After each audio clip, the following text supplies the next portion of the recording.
তো গাইস দেখতে পাচ্ছেন আমরা এখন নৌকায় ঘুরতেছি। তো ওই জায়গাটা খুবই সুন্দর, টগরতলি আসলেই খুব সুন্দর, আপনারা আসবেন দেখতে। বেসিক্যালি এই সময় আসবেন হচ্ছে আপনারা ছুটির দিন বাদে, তাহলে ঘুরে শান্তি পাবেন, কারণ মানুষজন কম থাকে। বিশেষ করে শুক্রবার অনেক বেশি মানুষ থাকে, মানে হাঁটার মতো জায়গা থাকে না, মানে এরকম একটা অবস্থা। তো আমরা এখন চলে এসেছি কাঠবাগান, দেখতে পাচ্ছেন এই সাইডে। এখানে একটা টং দোকান আছে, এই দোকানে আপনারা এসে চা কফি খেতে পারবেন। তারপরে মানে হালকা শুকনো কিছু জিনিসপত্র আছে, পাওয়া যাবে।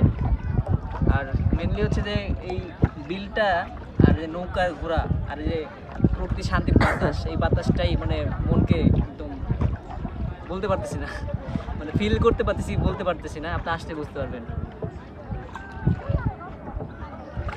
আর এই যে ভিউটা দেখছেন, আকাশের ভিউ অসাধারণ view।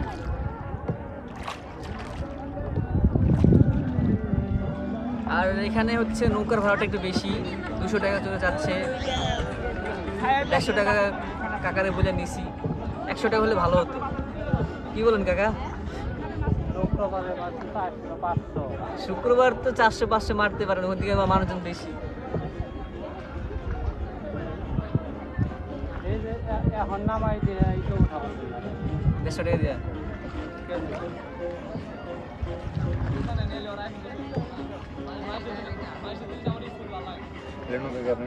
নৌকা না